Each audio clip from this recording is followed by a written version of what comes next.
함께 만들어가는 방송, LBC 방송국입니다. Lecture and Broadcasting for Culture. 안녕하십니까. LBC 소장 임철호입니다. 오늘은 NLP에 대한 말하기를 가르쳐 드릴 텐데, 많은 분들이 NLP를 아시는 분들도 많고 모르시는 분들도 많지만, 오늘 NLP 얘기를 하기에 앞서서 아무래도 이게 이론을 아예 안 할 수는 없으니까 좀 예시도 들어가면서 내용을 얘기를 하긴 하겠지만, 이론을 어느 정도는 얘기를 해야 되기 때문에, 그리고 제 화수 강좌를 들으시면서 제가 여러분들한테 간단한 부탁 혹은 숙제를 좀 드릴게요. 월요일에 제가 화술 강좌 온라인 수업을 하고 토요일에는 오프라인에서 강좌를 하고 있거든요. 그래서 토요일에 오프라인 강좌를 할 때 어떤 내용을 가지고 실습을 하면 좋을 것 같은지, 혹시 하고 싶은 게 있는지 한번 생각을 해서 틈틈이 뭐 생각날 때마다 말씀을 좀 해주세요. 실습에서 나는 이런 걸 배워보고 싶다, 아니면 이런 걸 한번 해보고 싶다. 지난 시간이죠. 지난주 토요일에 화술 강좌에서는 여기 또 온라인 화술 강좌를 들으시는 분의 제안으로 서로 단점을 찾아주는 내용을 가지고 수업을 진행을 했었어요. 어떤 분들은 굉장히 부담스럽게 생각했고, 근데 대부분의 분들이 굉장히 도움이 됐다라고 말씀을 하시더라고요. 좋은 제안 정말 감사드렸고, 실제로 자기가 생각하는 단점에 비해서 다른 사람들이 단점을 지적해주는 경우가 더 제대로 된 단점일 경우가 많거든요. 동글탱님이 단점을 찾으려면 서로 잘 알아야 하지 않나요? 라고 했는데, 처음 보면서 바로 단점을 알 수가 없기 때문에 그 사람에게 3가지에서 4가지 정도 말하는 스타일의 말하기를 시켜줘요. 그러니까 그 사람의 인간적인 단점을 찾을 수는 없어도 말하기에서 자기가 캐치하지 못한 단점을 지적해 주는 거죠. 그런 부분.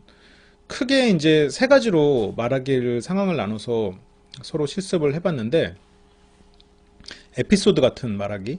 에피소드 같은 경우에는 지난주에 혹은 이번 달에 어떤 일이 있었는지, 가장 즐거웠던 일을 말한다거나 그렇게 이야기를 들려주는 것. 에피소드는 그렇고, 그리고 좀 논리적인 말하기, 뭔가 3단 논법에 의해서 어떠한 주제를 가지고 그 주제를 풀어나가는 식의 이야기. 마지막으로는 개인적으로 이야기를 들려주는 것, 그리고 그 개인적 이야기를 듣고 여러 사람들한테 전달해 주는 것. 크게 4가지네요. 크게 4가지를 통해서 서로가 어떠한 말하기를 하는지 그것을 공유를 하고, 그것을 통해서 이 사람의 단점을 체크를 해주고, 서로 단점을 아무래도 지적을 해주다 보니까 알게 모르게 멘탈에 금이 가시는 분들이 보였어요, 보이긴. 근데 그럼에도 불구하고 그 분들이 굉장히 많은 걸 얻었다라고 말씀을 해주셔서 그 수업을, 그 실습이죠, 수업이라기보다는 그 실습을 진행하면서 굉장히 보람이 됐었습니다.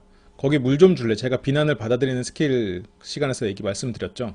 비난을 받아들이는 경우 혹은 비난을 하는 경우, 그런 경우에 있어서 어떤 식으로 상대에게 전달을 해야 될까? 가장 중요한 게 어조라고 말씀을 드렸었고, 거기 물 좀 줄래? 라는 식으로 그거랑 똑같은 어조로 말을 할 수 있으면 그게 이제 자기의 기준점에 맞는 문장을 찾아주는 거거든요. 그렇게 이제 서로가 비난 아닌 비난을 서로 주고받으면서 단점을 찾아주고, 처음에 자기가 생각하는 말의 단점은 종이에 써서 뒤집어 놓습니다. 그리고 다른 면에 다른 사람들의 단점을 적어서 마지막에 서로 4가지 유형의 말하기를 다 마친 다음에 그것을 가지고 상대의 단점을 체크해주고, 마지막으로 이제 자기가 정했던 자기가 생각했던 단점과 비교해보는 그런 시간을 가졌었어요. 뭐 온라인 화술 강좌를 들으면서 아이디어를 제공해 주신, 물론 간단하게 단점 해주세요 라고 하고 제가 좀 기존의 다른 실습과 좀 융합을 시킨 거지만, 그래서 여러분들의 조언이 굉장히 감사했습니다. 여기 보면 누가 어떤 걸 물어보면 A부터 Z까지 생각을 정리한 후에 말을 하는 편인데, 그렇게 하니까 순발력이 딸리더라고요. 생각이 끝나면 이미 대화는 끝나서 집에 가서 이불킥하는 스타일. 말하면서 생각하는 방법이 없을까요? 라고 하셨는데, 근데 거기에도 바로 밑에 또 댓글이 달리네요. 근데 생각별로 말 안 하고, 생각 별로 안 하고 생각나는 대로 마구 말하는 것보단 나은 것 같다. 라는. 근데 저도 인정합니다. 저도 굉장히 동의해요. 생각 없이 그냥 막 말하는 사람보다 훨씬 낫다고 생각하고, 그리고 평소에 자기 성찰을 많이 해야 될 것 같다, 생각지도 못한 걸 지적당하면 어타고 당황하게 된다. 이건 아까 이제 단점 지적에 대한 얘기였고, 당황하긴 하시더라고요, 많은 분들이. 그 순발력에 대해서는 제가 이제 오늘 NLP 하기 전에 또 좀 얘기를 해보도록 하죠. 순발력부터 먼저 말씀을 드리면, 좀 지속적인 훈련이 필요합니다. NLP 같은 경우에도 NLP 같은 경우는 저는 훈련이 약간 다른 NLP 강사들에 비해서 NLP 자체에 대한 훈련은 부족할 수도 있다고 생각해요. 왜냐면 저는 이제 화술에 관련된 NLP 혹은 경영학이랑 어떻게 하면 이거를 융합시킬 수 있을까라는 그런 쪽으로 좀 접근을 많이 했기 때문에 실제로 내담 상담이 필요한 사람들에게 NLP를 시도한 것보다 제가 그걸 좀 내용을 정리하고 이론적으로 접근하는 게 아무래도 많기 때문에. 근데 NLP에서도 가장 중요한 게 훈련이거든요. 반복된 훈련과 실습 이런 것들. 순발력 같은 경우에는 제가 그래서 순발력에서 많이 훈련을 시키는 게 가장 도움이 되는 거는 굉장히 단순한 답입니다만 즉흥 말하기입니다. 3분 즉흥 말하기를 계속 하는 게 훈련이 되고, 또 하나는 두갈식으로 말을 하는 훈련을 해야 돼요. 그러면서 두갈식으로 말을 하게 되면 내가 말하고자 하는 결론이 먼저 나와주거든요. 그래서 내가 지금 무언가를 말을 한 게 있으면 그 말을 다시 두갈식으로 정리를 해보는 거예요. 그래서 내가 만약 집에서 이불킥을 하신다면 이불킥을 하면서 내가 앞에서 이불킥을 할 만한 문장을 말한 게 있을 거 아니에요. 근데 이런 문장 그리고 그 결론, 그래서 그거를 입 밖으로 내보는 거예요. 근데 그게 결론이 마지막에 나오는 문장 말고 결론이 앞에 나오는 문장으로.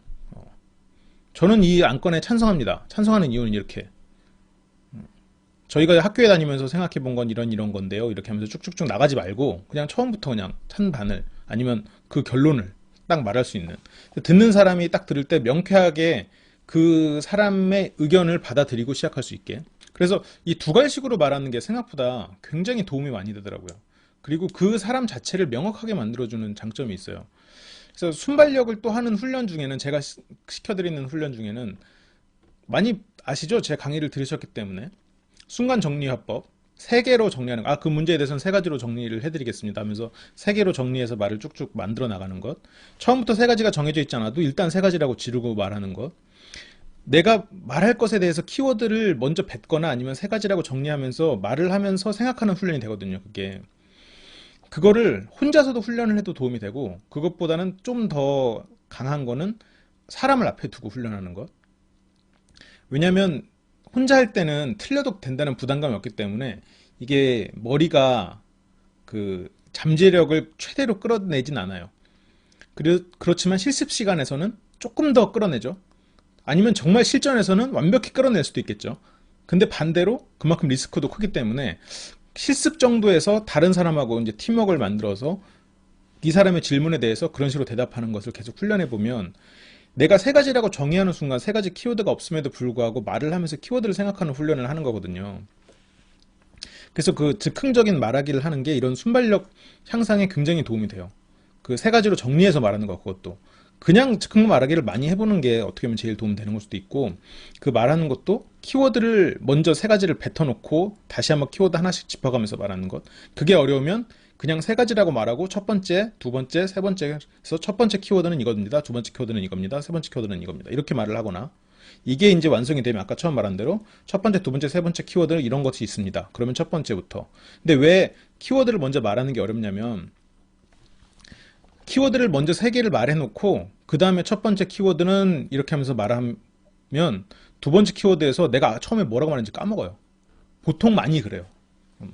그렇기 때문에 그 부분을 고민을 많이 하셔야 돼요. 그러니까 그거를 고민하는 게 훈련이에요. 그래서 처음에는 그냥 3가지라고 생각하고 그 다음에 1가지 키워드, 2가지 키워드, 3가지 키워드 이런 식으로 말을 해보고, 그게 되면 3가지를 쫙쫙쫙 늘어놓고 말을 해보고, 이 훈련이 순발력 키우는 데는 굉장히 도움이 됩니다.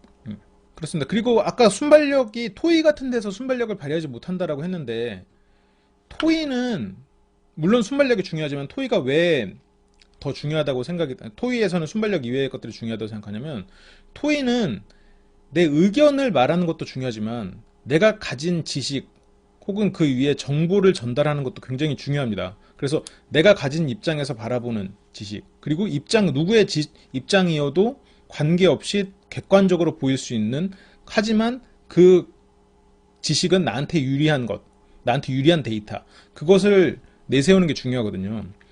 그러면 물론 이건 토론이든 토의든 뭐 같은 얘기일 수도 있겠죠. 토의 같은 경우는 의견을 나누는 거니까 좀 더 의견에 충돌이 있을 가능성이 크긴 하지만, 뭐 그렇다고 토론이 의견이 충돌이 없는 건 아니지만, 그래서 뭐 결론적으로 이것도 결론부터 말씀드릴 걸. 제가 막상 이래놓고 제가 미괄식으로 얘기하고 있네요. 저는 두괄식의 그 주제를 놓치지 않으니까요. 그리고 여러분들은 지금 제 얘기를 들어주고 계시니까 제가 이제 굳이 두괄식으로 얘기하지 않는 것도 있습니다. 결론적으로 말씀을 드리면 토의에서는 데이터의 수집이 중요합니다. 준비가 중요해요. 우리가 일반적으로 대화할 때랑 발표할 때 가장 큰 차이는 발표는 리허설이 가장 중요하거든요. 대화는 리허설이 안 되기 때문에 평소에 내 체질을 바꿔야 되는 거고, 토의 같은 경우에는 순발력이 필요한 게 아니라 많은 정보를 그리고 많은 상황에 대해서 어느 정도 내가 준비를 해두면 그런 자리에서 도움이 되죠. 그래서 이거는 결국 누가 더 많은 데이터가 있느냐의 싸움이 되는 경우가 많아요. 그리고 항상 그 상대 의견이 하면 yes, and 이런 식으로 화수를 하면 그 자리에서 적을 안 만들게 되는 그런 게 있죠. 그리고 대화를 하면서 화나거나 황당하거나 어이없어도 참은 적이 있나요? 라고 했는데 그거 제가 또 이따 말씀드릴게요. 그래서 이 사람이 아무리 뭐 얘기를 해봤자 내가 데이터 가지고 딱 내밀면 할 말이 없는 거예요.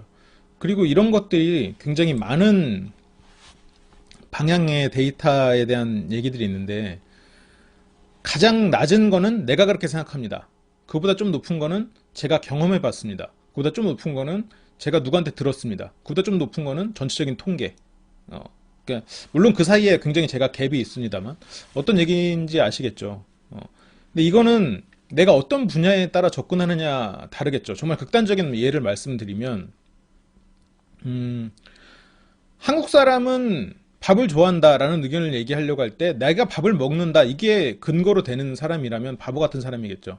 한국 사람을 내가 대표하지 않음에도 불구하고. 근데 예를 들어서 우주에 외계인이 있다라고 할 때 어디 그 오리온계 뭐 예를 들어서 다른 행성계를 가니 외계인이 있었다더라. 하나라도 있었다. 그건 있었다는 증거가 되는 거죠.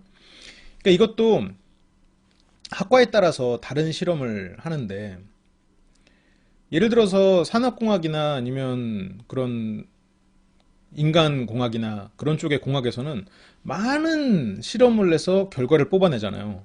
근데 예를 들어서 생물학과에서는 어떠한 하나의 미생물을 여러 번의 실험을 해서도 혹시라도 하나만 미생물이 발견이 되면 그거는 바로 성공하는 실험이 되는 거죠.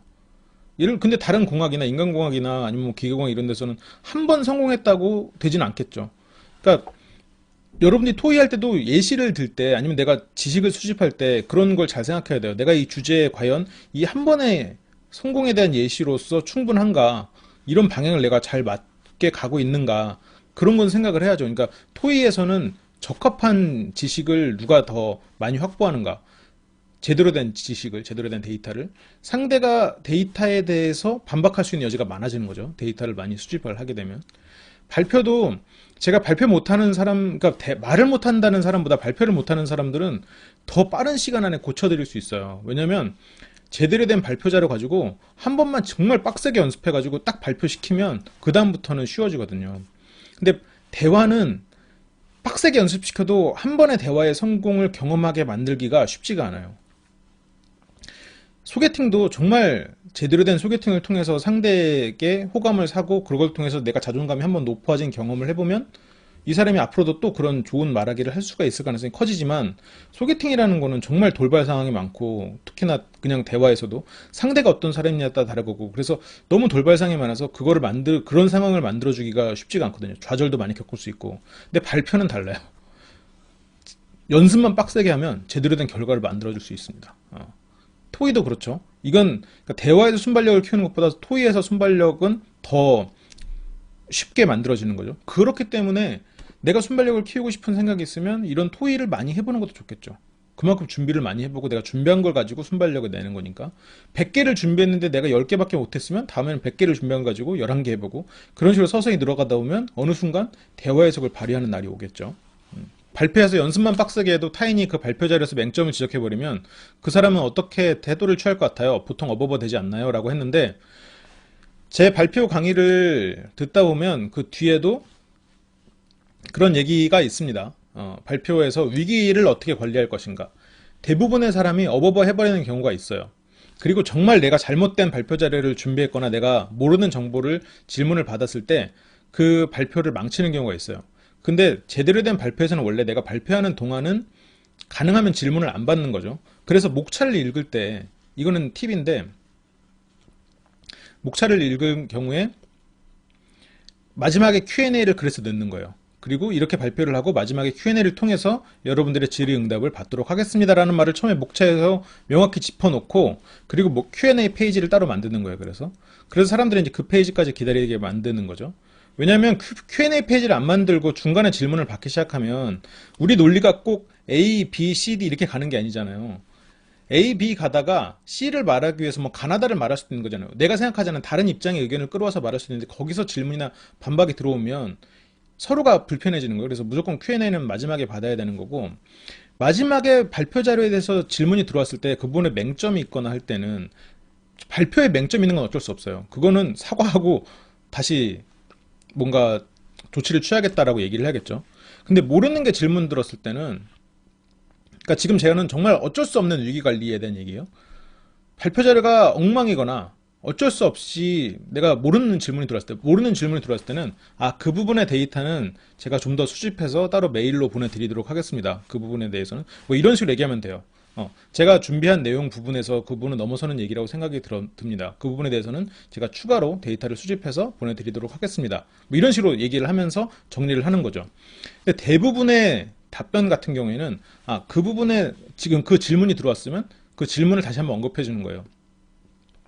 뭐 예를 들어서 뭐 제가 이제 어떠한 학교 열람실에 대해서 개선은 방향에 대해서 얘기를 했는데, 이 사람의 질문이 그걸 과연 모든 학생들이 좋아할까요? 우리 과 애들은 싫어한다던데 라고, 제 친구들은 싫어한대요. 이거 굉장히 악의적인 부분이 들어있는 질문이라고 했을 때, 지금 본인의 학과 분들은 싫어하시고 이것에 대해서 가능성에 대한 그 의심을 좀 하고 계신 것 같습니다. 의심이라는 표현도 좋지 않고 이 가능성에 대해서 얼마나 생각을 하고 계신지를 물어보시는 것 같습니다. 그 질문이 맞나요? 뭐 이렇게 물어봐도 되고, 아니면 거리가 가까우면 물어봐도 되고, 거리가 멀면 그 질문에 대해서 답변을 드리겠습니다. 바로 그 질문에 대한 건 세 가지 측면이 있을 텐데요 하면서 제가 가르쳐 드린 거 있잖아요. 그러면서 앞에 페이지를 할 수도 있고, 아니면 그거에 대한 내 의견을 말할 수도 있고, 그렇게 하면 됩니다. 그래서 이런 것도 상대의 질문을 다시 한번 이렇게 되새기면서 그 질문을 조금 더 명확하고 정제된 질문으로 바꾸는 거예요. 그래서 다른 사람들도 같이 공유를 하는 거예요. 그 다음에 질문을 정제시킨 다음에 대답을 해주는 거죠. 그런 식으로 해서 말을 하는 거고, 그래서 이 발표 같은 경우에는 내가 무대 위에 올라간다고 생각을 해야 돼요. 굉장히 많은 순간에 멘탈이 무너지는 경우가 있어요, 실제로도. 근데 그 멘탈이 무너지는 거를 최대한 안 들켜야죠. 왜냐면 그것도 리허설로 가능합니다. 내가 충분히 준비를 많이 한 상태에서 질문을 받으면 그것이 넘어서는 게 가능하죠. 제가 옛날에 한창 그 발표를 많이 하고 다닐 때는 자료에 일부러 부족한 부분을 만들어요. 그러니까 그 부족한 부분이라는 게 틀린 얘기를 넣는다는 게 아니라, 분명히 이거는 설명이 돼야 되는 부분인데 설명을 짧게 하는 거죠. 그런데 아예 어려운 얘기는 아니고 사람들이 지적할 만한 내용을, 그리고 그 부분의 답변을 정말 빡세게 준비해 가는 거예요. 그러니까 일부러 지적과 질문을 유도하는 거죠, 반대편한테. 그런 식으로 해서 준비를 하는 경우도 있어요. 그게 이제 디펜스 할 때 그런 식으로 많이 하죠. 그러니까 논문 발표하시는 분들도 일부러 사람들이 물어볼 만한 키워드들이 있어요. 그거를 어설프게 설명을 하고 지나가는 거예요. 그러니까 설명이 나쁘거나 반대되는 설명을 해서는 안 되고, 짧지만 명확하게는 하되, 아니면 안 해버리든가, 그러고 지나가는 거예요. 충분하지 않은 설명으로. 내가 너무 잘 알아서 마지막에 답변할 때는 거만하진 않게, 내가 너무 잘 알아서 설마 이걸 모를지는 몰랐다, 이런 뉘앙스가 풍겨져야 돼. 그러니까 거만하면 안 돼요. 근데 제가 이렇게 농담처럼 했지만, 이걸 원래 제가 너무 잘하는 거라, 이거는 제가 이 정도로 짧게만 언급했지만, 바로. 그리고 제가 이제 발표를 하다 보면 정말 다양하신 분들이 청중이셨을 거 아니에요. 그러다 보니까 모든 사람, 안 물어보면 괜찮아요. 안 물어보면 그냥 넘어가는 거죠. 괜찮아요. 그런 건 넘어가도 상관없습니다. 그런 거 하나하나 아까워하면 안 돼요. 내가 뭐 준비하면서 그만큼 내가 익숙해진 거니까. 그러니까 그 굉장히 어르신 분도 있고, 굉장히 이제 젊은 분도 있고, 이렇게 다양한 분들을 대상으로 발표를 하거나 내가 무언가에 대해서 디펜스를 하다 보면, 디펜스라는 표현을 쓰는 것도 우리가 이제 논문을 발표할 때 이게 외부에 나가야 되잖아요. 그래서 많은 다른 교수님들, 특히나 이제 박사 같은 경우에는 외부의 박사들이 와서 심사를 해요. 근데 그 분들의 입장이 공격적입니다. 그래서 오펜스라고 그러고 저는 디펜스라고 그래요. 왜 공격적이냐면 제대로 된 게 제대로 된 게 나가야 되거든요. 제대로 되지 않으면 안 되니까. 그래서 최대한 공격적으로 해서 이 사람이 잘 아는지를 보는 거예요. 근데 이제 어떤 경우에는 이게 좀 전혀 다른 분야의 분들에게 전혀 모르는 분들에게 발표를 하다 보면 정말 황당한 질문이 올 때가 있어요. 정말 말도 안 되는 질문.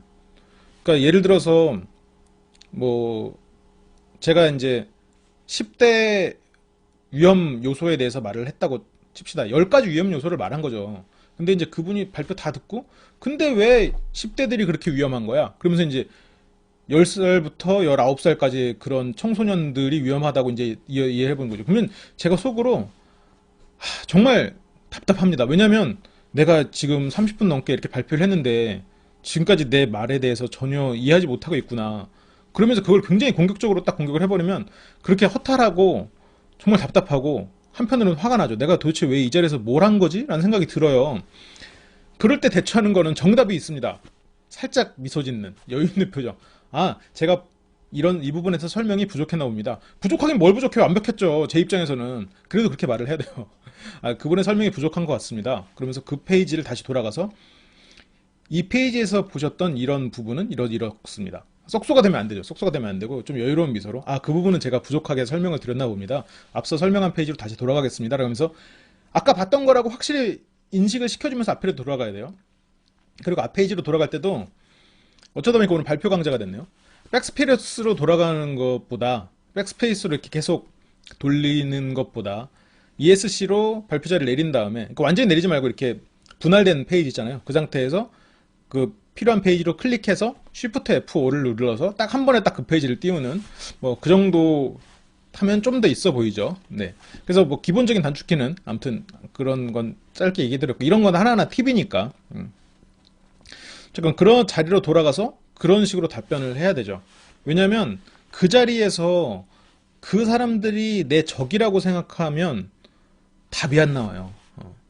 어차피 나한테서 언제든 돌아설 수 있는 사람이거든요. 왜냐면 내가 부족했을 경우에 나를 인정하지 않을 사람들이고 혹시 다른 면에서는 내가 누군가와 경쟁하고 있는 상태에서는 이 사람이 만약 그런 여유로운 미소로 병신 같은 질문을 해도 그렇게 상대를 감싸고 내가 잘못했지만 한번 다시 봐줘 이런 식으로 했을 때 자기 편이 되잖아요. 심리적으로는 정말 한 편이 되진 않을지 몰라도 그러면 두 사람이 경쟁하면 누구한테 큰 점수를 받겠느냐는 거죠. 그러니까 우리가 무언가 싸워서 상대를 짓눌러야 되는 상황이 아니고 이거는 내가 인정받아야 되는 상황이거나 아니면 내가 다른 사람을 통해서 그러니까 인정받는다는 표현이 가장 크겠네요. 그러니까 인정받아야 된다고 생각한다면 굳이 상대를 적으로 돌릴 필요가 없단 말이에요. 그러니까 이거는 1대1 대화에서도 마찬가지예요. 제가 상호 레포가 중요하다고 얘기를 많이 했잖아요. 상호 레포는 역전압 같은 거네요. 그러니까 레포 형성이 중요하고 레포는 상호 신뢰니까. 그러니까 말이 어려운데 제일 중요한 건 서로 친해지는 게 중요하다는 거죠. 그러니까 서로 친해진다는 거는 서로가 공동으로 생각하고 있는 목표가 있을 거라는 거예요. 분명히. 우리가 이성을 대할 때도 물론 말도 안 되게 말이 안 통하는 사람들도 분명히 있지만 이 사람이 내가 말했던 어떠한 한 가지에 대해서 잘못된 반응을 하거나 잘 모르는 상황이면 둘 중에 하나를 하면 돼요. 그 부분을 설명하거나 그냥 넘어가면 됩니다. 왜냐하면 그 사람한테 설명한다고 해서 그 사람이 고마워하지도 않고 두 번째로 설명해도 그 사람 기억에 남지도 않아요. 근데 그 사람이 어느 정도 이제 관심을 가지고 들을 준비가 돼 있으면 자기가 이제 물어보거나 아니면 뭔가 그분의 반응을 보이겠죠. 근데 내가 반응했는데 그 사람이 반응이 없고 잘못된 반응을 보이면 뭐 굳이 그걸 가지고 지적하거나 그럴 필요 없겠죠. 근데 뭐 간단하게 관계를 만들어가는 상황이라면 그런 게 중요하겠다라고 생각을 하는 거죠. 그 화나거나 어이없는 경우가 있냐고 하는데 화나거나 어이없는 경우는 정말 많죠. 화나거나 어이없는 경우는 자주 겪는 것 같아요. 사람을 만나면 만날 때마다 겪는 일이죠. 그런데 그것을 티내지 않는 경우가 있냐라고 물어보시면 당연히 많죠. 아까 발표에서도 그런 한편으로는 그런 얘기가 있잖아요. 아까 제가 드렸던 말씀처럼 제가 이제 매너에 대해서 얘기를 자주 하는데 우리가 매너를 지키는 이유를 많은 사람들이 상대를 위해서라고 생각을 하는 경우가 많지만, 물론 상대를 위해서 하는 게 매너가 맞죠. 아, 네, 식사는 했습니다. 감사합니다. 물어봐 주셔서. 상대를 위해서 지키는 게 매너가 맞지만, 실제로 우리가 사회화가 된 동물이기 때문에 많은 부분에 있어서 자신을 위해서 매너를 지키는 경우가 상당히 많습니다. 그게 내가 매너를, 그러니까 예의를 지키는, 매너를 지키는 모습, 예의를 지키는 모습 조금 다르긴 하지만, 매너를 지키는 모습, 예의를 지키는 모습은 내가 가진 아이덴티티를 감추는 부분이 있어요. 내가 아이덴티티를 감추면 상대 입장에서 나를 섣부르게 편견을 가지고 판단하는 일이 적어지죠. 그러한 부분도 있습니다. 그런 부분에 있어서는 굳이 이 나를 섣부르게 판단을 하게 만들어서 이 사람이 나에게 잘못된 판단을 하도록 만드는, 그거를 줄여주는 것도 있고, 그리고 매너를 지키면 상대도 지키겠지, 뭐 그런 경우도 있겠죠. 근데 모든 사람이 꼭 그렇진 않아요. 매너를 지킨다고 상대가 지키는 것도 아니고. 근데 그렇게 뭐 생각을 할 수도 있겠죠. 그래서 그 매너라는 측면에서는 내가 인내를 해서 매너를 지켰다가 아니라, 내가 인내를 해서 매너를 지켰다가 상대를 위한 행동이 아니라 나를 위한 행동이라는 것을 말을 한 거예요. 나를 위한 행동이 인내를 통해서 매너를 지킨다는 것은, 그러니까 발표를 하거나 상대를 대할 때도 내가 인내를 통해서 매너를 지켰다라고 하는 거는, 이거는 결국 자신을 위하는 일이죠. 내가 이 사람한테 인내를 하지 않고 매너를 안 지켜도 되는 상황이라면 굳이 뭐하러 만나요? 안 만나면 되죠. 그러니까 내가 이렇게 해서 감정이, 불쾌감이 들 정도 사람이면 애초에 안 만나면 되는 거죠.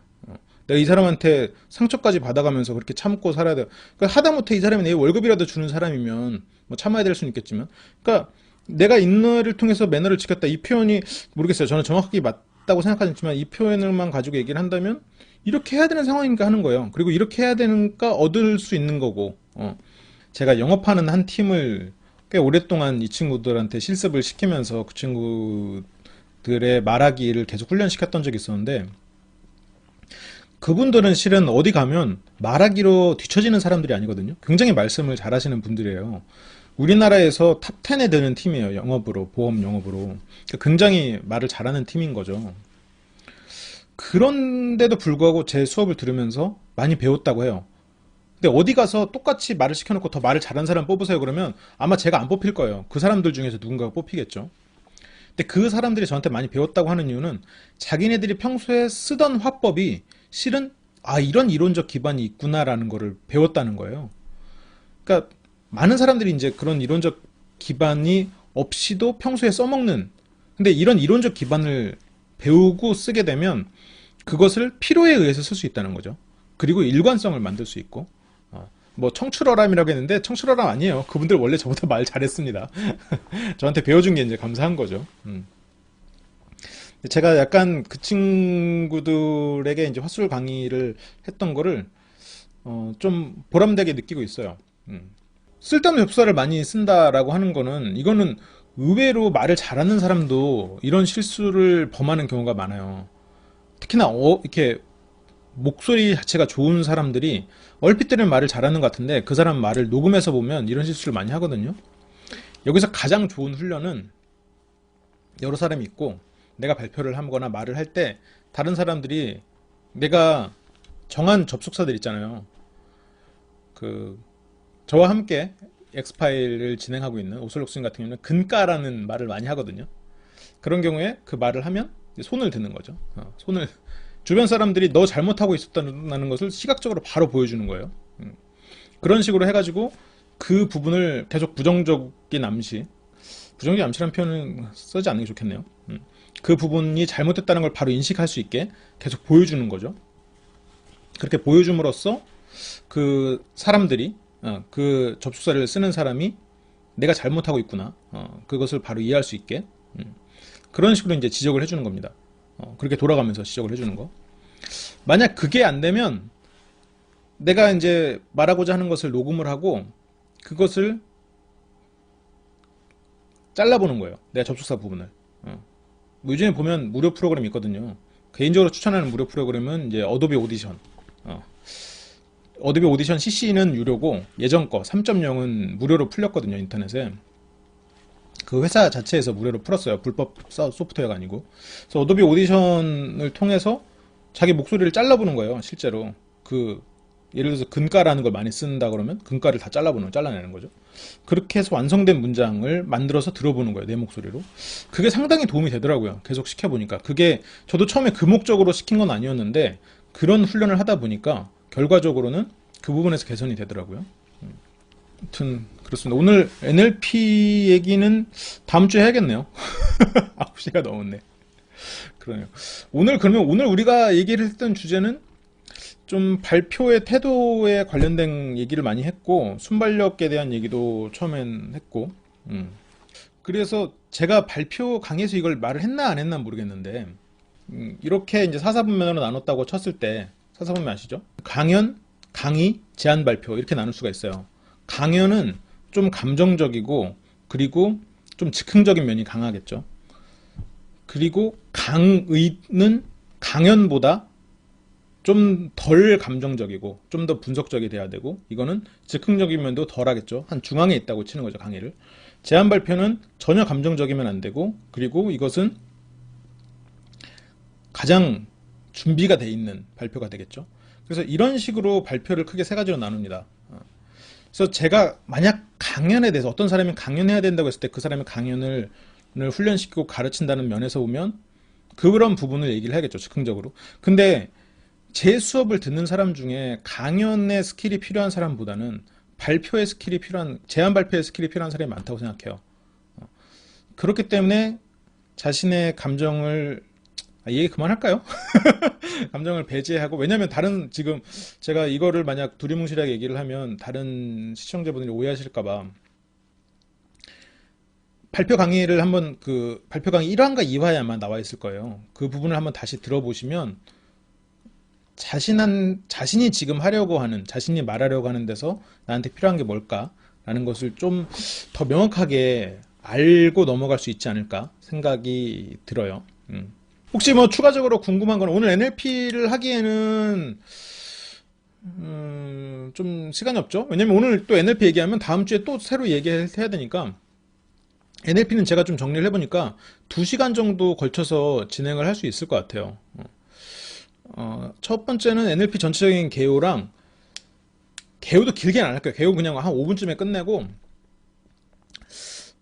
좀 예시 문장 같은 걸로, 그래서 1시간에는 예시 문장으로 NLP를 이제 어떻게 활용할지, 어떤 식으로 활용되고 있는지, 나도 지금 하고 있을 수도 있으니까, 그런 내용을 1시간으로 만들고, 또 1시간에는 자기 최면, 그래서 자기가 자신을 변화시키고 싶을 때 어떤 식으로 할 수 있을까, 이렇게 좀 2주에 걸쳐서 그렇게 큰 주제로 가져가면 좋겠다라고 생각해서 제가 준비를 하긴 했거든요. 그래서 아무튼 그 부분에 대해서 혹시라도 자기가 필요한 게 있거나, 자기 최면 같은 경우에는 그 본인이 원하는 변화, 그 여지가 있을 거 아니에요. 나는 이 부분이 변하고 싶다거나 그런 부분이 있으면 좀 생각해 놓으셨다가, 뭐 저한테 메일을 보내주셔도 좋고, 뭐 네이버 카페에 올려주셔도 좋습니다. 아까 뭐 히스님처럼. 최면으로 욕구 조절이 되나요? 라고 했는데, 아예 안 되는 건 아니라고 생각해요. 그러니까 이게 내가 집중력을 키우는 자기 최면을 한다고 했을 때, 집중력을 키우는 거는 내가 놀고자 하는, 아니면 다른 짓을 하고자 하는 욕구를 줄이는 거니까 가능하겠죠. 그래서 직접적인 최면으로는 금연이나 뭐 그런 데서 바로 효과를 발휘하는 것도 있어요. 근데 시간이 지나면 다시 또 무뎌지긴 하지만, 그래서 정말 그 훌륭한 최면 수사 같은 경우에는 그 순간적으로 담배 냄새를 똥냄새처럼 맡게 생각하게 만드는 그런 능력을 가지신 분들도 있죠. 그러니까 기본적인 최면들 중에 그런 것들이 있거든요. 양파 주면서 레몬처럼 먹게 하는 거, 뭐 담배 절대 냄새 맡기도 싫게 만드는 거. 그렇기 때문에 욕구 조절이 가능하겠죠. 제가 최면을 잘 못해요. 저희 아버지, 그건 제가 어렸을 때 아버지한테 배우긴 했는데, 그때 처음 배우고, 그러면서 좀 심리하면서 이론적으로 좀 접근을 했죠. 제가 항상 하는 말은 프로이트도 최면을 참 못 걸었다. 그런 얘기를 많이 합니다. 제가, 하여튼, 그렇습니다. 질문 자체가 한국에서는 잘 안 돼요. 대학 수업 끝나고 질문 있는 사람이 있으면 질문하는 사람이 없잖아요. 그렇죠. 강의를 하면 질문이 잘 없죠. 근데 제안 발표나 그냥 발표를 하게 되면 질문이 많습니다. 한 20분 발표하고 그래도 한 5분에서 10분은 질문을 받아야 되는 경우가 있죠. 아무튼 그렇습니다. 대학 강의에서 질문이 없는 이유는 수업이 늦게 끝나기 때문이죠. 그리고 개인적으로 질문하는 것도 얼마든지 할 수 있는 거니까 굳이 거기서 하면 이제 또 욕을 먹기도 하고. 그리고 일부 교수님들은 여러 가지 강의를 하시다 보니 잘 모르는 부분에 있어서 질문이 안 나오게 하기 위해서 어렵게 강의한다라는 농담을 들은 적도 있습니다. 실제로 그런 분들이 있지는 않겠죠. 심리학을 알기에 좋은 책이 있을까요? 라고 물어보셨는데 처음에 심리학을 배울 생각이면 여기저기 많이 기웃기웃 하시겠죠. 여기저기 책도 많이 보시고. 근데 제가 항상 모든 이론에서 기본적으로 접근할 때 가장 좋은 건 다큐멘터리를 보거나 만화책을 보는 겁니다. 가장 쉽게 그 이론에 대해서 접근할 수가 있어요. 큰 걸 볼 수가 있거든요. 그래서 EBS 다큐 있잖아요. EBS 다큐 그 유튜브 EBS 다큐나 아니면 또 뭐가 있죠? 뭐 그런 다큐 사이트도 있어요. 그 인터넷에 보면 다큐 채널도 굉장히 많고. 그래서 그런 인터넷 다큐 채널도 어디 다른데 이렇게 웹하드나 이런 데 보면 검색할 수가 있거든요. 그래서 심리학 내가 좋아하는 주제의 다큐멘터리를 먼저 한번 보면 좀 크게 잡혀요.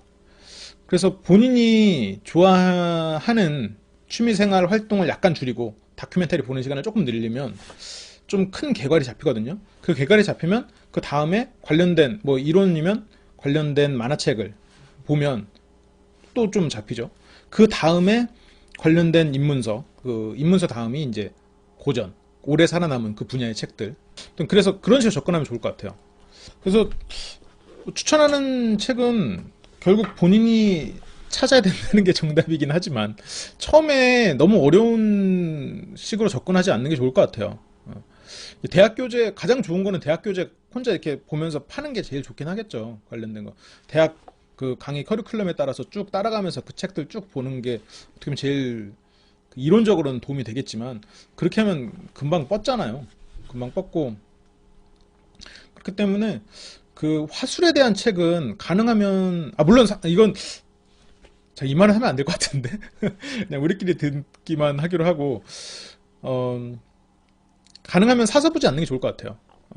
그러니까 도서관에 가서 빌려서 많이 빌려서 왜냐면 화술에 대한 책은 금방 읽거든요. 그래서 많이 빌려서 많이 읽고 다 반납하고 그리고 그 중에서 마음에 들었던 거를 사서 그 다음에 이제 정독하면서 메모지에 옮겨보고 뭐 그렇게 하는 게 좋을 것 같아요. 왜냐면 화술에 대한 책은 너무 다양하고 그리고 너무 많은데 그에 비해서 비슷비슷해요. 그래서 내용을 그런 식으로 정리하는 게 좀 좋지 않을까 생각이 들어요. 그래서 동네 도서관을 많이 활용을 하시는 게 좋을 것 같습니다. 최대한 이제 같은 주제로 책이 도서관마다 좀씩 다르지만 보통 5권에서 10권 사이에 빌릴 수 있잖아요. 그래서 그렇게 빌려서 일주일 동안 쭉 보고 그 체크해서 이렇게 뭐 메모도 하고 그렇게 해서 보고 또 반납하고 그러다 보면 어느 순간이 되면 다 그 얘기가 거기서 거기에요. 조금씩 차이는 있는데 근데 그 개 중에 좀 특별한 책들이 있어요. 자기랑 잘 맞고 그런 거를 이제 사시는 게 좋을 것 같아요. 만약 굳이 이제 화술의 책을 산다면 NLP 같은 경우에는 하면 참 재밌는 건데 NLP에서 간단한 거 하나만 좀 제가 알려드릴까요? 다음 주에 또 해야 되긴 하지만 우리가 정말 짜증나는 사람들 중에 하나가 도를 아십니까를 하시는 분들이잖아요. 뭐 여기 지금 도를 아십니까를 하고 다니시는 분들은 없겠죠. 뭐 있다면 하지 마세요. 정말 짜증나더라고요. 특히 제가 사는 지역에도 많고 그래가지고 저한테는 잘 이제 안 그러긴 하는데 지금 도를 아십니까라는 분들이 많이 쓰는 방법, 길거리 포교. 이게 제가 처음 당한 게 대학교 때였거든요. 대학교 이제 입학을 해서 입학을 하기 전이었죠. 그때 뭔가 같은 거 서류 때문에 아마 갔을 거예요. 그래서 그 대학가 교정을 걷고 있는데 이 학교 들어왔냐고 그러는 거예요. 그래서 무슨 과냐고 물어보고 그래서 나는 정말 이 학교 학생이세요? 그렇다고 그랬죠. 아, 신입생이신가 봐요. 아, 그렇다고 그랬죠. 그러니까 저는 이 학교 학생, 그 사람도 이 학교 학생인 줄 알았어요. 그래서 그 사람을 따라가서 거의 그 무슨 오디오 무슨 이상한 세트를 살 뻔했었죠. 다행히 이제 포교는 아니어서 그때는 그분은. 어쨌건 근데 그 사람들이 쓰는 그 화술이 이런 NLP에 대한 내용이에요. 방금 제가 처음 말한 것도 이 학교 학생이신가 봐요. 이게 그 상대를 있는 그대로 이제 묘사를 하면서 상대를 반박 불가하게 만드는 거거든요. 그러니까 이게 이론적으로 하면 굉장히 어렵지만 실제로 우리가 주변에서 많이 보는 것들이라는 거죠. 페이싱, 리딩. 지금 제가 말하는 게 그 NLP 한 기법 중에 하나인데 페이싱은 있는 그대로 묘사를 하는 거예요. 그래서 상대가 굳이 반박을 못하게 만드는 겁니다. 이 내용이 지금 굉장히 많은 얘기들이 오고 있네요. 며칠 전에 어떤 아줌마가 다가와서 기분 안 좋다고 했는데 계속 얘기함. 그냥 그만하세요 하며 벗어났다고. 근데 실제로 도를 하십니까 따라가면은 그 무슨 절하게 한대요. 절하게 하고 이렇게 돈 받고 그런다고 하더라고요. 제사 지내고. 저는 이제 그때 도를 하십니까 아니고 다단계였나 봐요. 그때는 대학교 때는. 어쨌건. 그래서 그 페이싱은 반론이 불가하게 만드는 거. 이 사람이 당연히 그럴 것 같은 거. 아, 지금 스마트폰 쓰시죠? 그 통신 파면 아, 지금 스마트폰 쓰시죠? 요즘 다 스마트폰 쓰지. 누가 그 스마트폰 아닌 거 쓰는 사람 별로 없잖아요. 그러니까 스마트폰 쓰시죠? 라고 처음에 아, 스마트폰 쓰시죠? 그리고 KT 같은 거 이 사람이 KT 쪽이면 아, KT 혹시 언제 얼만큼 쓰셨어요? 라는 거 물어보는 거. 그러니까 이 사람이 당연히 그럴 수밖에 없는 걸로 한 서너 번 이렇게 질문을 하면서 계속 페이싱을 거는 겁니다. 그게. 그리고 리딩은 R이 아니라 L이거든요. L. 리딩. 그러니까 읽는 게 아니라 끄는 거, 이끄는 거. 그래서 상대가 점점 예예예 하면서 그 말에 빠져들게 만드는 그런 기술인 거죠. 그러니까 이게 도를 아십니까? 애들도 이렇게 아차 하면은 따라가요. 걔네가 이제 계속 예스를 만들면 내가 이렇게 거절하거나 노를 해야 되는데 그럴 타이밍이 없이 이 사람이 질문에만 대답을 하다 보면 어느 순간에 나는 예스만 하고 있고 한편처럼 되는 거거든요.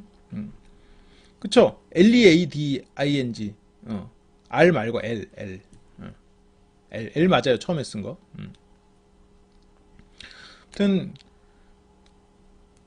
그래서 여기서 이제 예스를 끌어내는 거를 예스 세트라고 그래요. 그래서 얘네들이 보면 실제로 굉장히 명확하게 매뉴얼이 있어요. 이렇게 질문해라라고. 그리고 그 매뉴얼은 시대에 따라서 계속 변하고 있고 발전하고 있죠. 걔네 매뉴얼도. 그 매뉴얼 자체가 이런 페이싱하고 리딩에 입각해서 예스 세트를 만들어내라는 그런 이론이에요. 그래서 그 사람들은 걔네들이 지금 뭐 말싸움 하자. 여기서 지금 7살 꼬마님이 말 빨리 이기려고 하는 거 되게 위험한 거라고 했는데 당연하죠. 걔네들하고 말 섞거나 그럴 필요 없어요. 걔네들이 지금 오히려 그런 말을 붙이고 이렇게 말 대결을 해주는 거를 한편으로 원할 수도 있거든요. 길 물어보는 거 그것도 진짜 치사하죠. 그 방법도.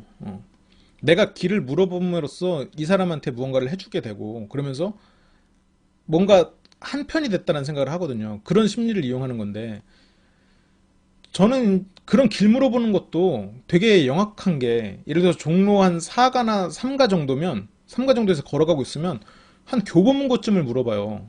그러니까 어차피 같은 방향을 물어본다는 거죠. 그래서 그 길이 이쪽 방향이요 하면 어쩔 수 없이 거기까지 같이 걷는 거예요. 그러면 이 사람이 어느 순간 도를 아십니까를 알아도 뭔가 빠져나가기가 굉장히 애매해지는 거죠. 이건 어떻게 보면 행동적인 페이싱이 되는 거죠. 어차피 한 길을 만드는 거, 길을 걸어감에 있어서 산편을 만드는 거. 그러니까 이런 것들이 이제 페이싱하고 리딩인데 NLP에 관련된 서적 소개해줄 때 들어와서 책 추천. NLP 책은 추천을 따로 안 했는데 NLP 책이 많이 있나? 잘 모르겠네요. NLP는 그것도 그냥 도서관 가서 NLP 검색해서 싹 빌려서 보면 될 것 같아요. 그래서 그 교보문고까지 쭉 같이 걸어가는 그런 상황이 되는. 꼭 종로가 아니라 예를 들어서 그러니까 그 같은 길을 걸어가는 그러니까 길 자체에서도 이것도 어떻게 보면 페이싱이 된다는 거죠. 하나의 이 길을 같이 걸어가는, 정확히 말하면 페이싱은 아닌데 이거는 같이 한 길을 만드는 거니까 그렇게 해서 같은 길을 걸어가는. 근데 이거는 많이 짜증나더라고요. 그래서 이제 리딩, 그 다음엔 리딩, 그러면서 이제 같은 길을 걸어가니까 거기서 이제 계속 이 사람을 내가 원하는 쪽으로 끌어가는 거죠. 뭐 아까 뭐 KT 같은 거, KT 쓰시죠? 네. KT까지는 알아봤을 테니까. KT 쓰시죠? 네. 스마트폰 쓰시죠? 네. 최근에 핸드폰 요금 그래도 적지 않게 나오시죠? 네. 그러면 핸드폰 요금 좀 적게 절약할 수 있는 KT 새로운 서비스가 나왔는데 혹시 뭐 이런 식으로 계속 이제 그 사람이 원하는 방향으로 계속 이끄는 것들.